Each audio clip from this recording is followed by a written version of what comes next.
मुझे मोबाइल को चलाने का शौक है, ये मुझे मोबाइल को चलाने की आदत है, या फिर कई बार आप कहते हैं कि मुझे मोबाइल को चलाने की लत है। अब इन सारी बातों को इंग्लिश में आपको कैसे बोलना है मैं आपको बताता हूं। कभी आप बोलना चाहते हैं कि आपको किसी भी चीज का शौक है तो आपको इस बात को बोलने के लिए फॉन्ड ऑफ के साथ बोलना पड़ेगा। जैसे आपने बोला मुझे मोबाइल का शौक है, I am fond of mobile. मुझे कार का शौक है तो I am fond of car. लेकिन अगर आप बोलना चाहते हैं कि आपको किसी काम को करने का शौक है तो उस काम की स्पेलिंग में आपको आईएनजी लगाना पड़ेगा। मुझे मोबाइल को चलाने का शौक है, I am fond of operating the mobile.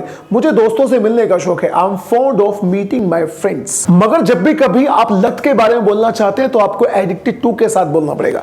मुझे मोबाइल की लत है, I am addicted to mobile. मुझे चॉकलेट्स की लत है, I am addicted to the chocolates. लेकिन अगर आप बोलना चाहते हैं कि आपको किसी काम को करने की लत है तो आपको एडिक्टेड टू के बाद भी काम में आईएनजी ही लगाना पड़ेगा।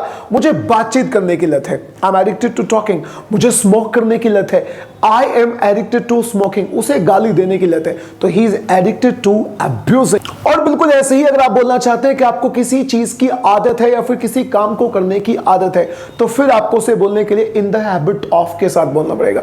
मुझे स्मोक करने की आदत है, I M in the habit of smoking. मुझे इस चीज की आदत है, I M in the habit of it.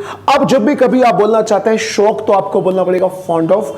आप बोलना चाहते हैं लत तो आपको बोलना पड़ेगा एडिक्टेड टू। और अगर आप सिंपल बोलना चाहते हैं आदत तो फिर आपको बोलना पड़ेगा इन द हैबिट ऑफ।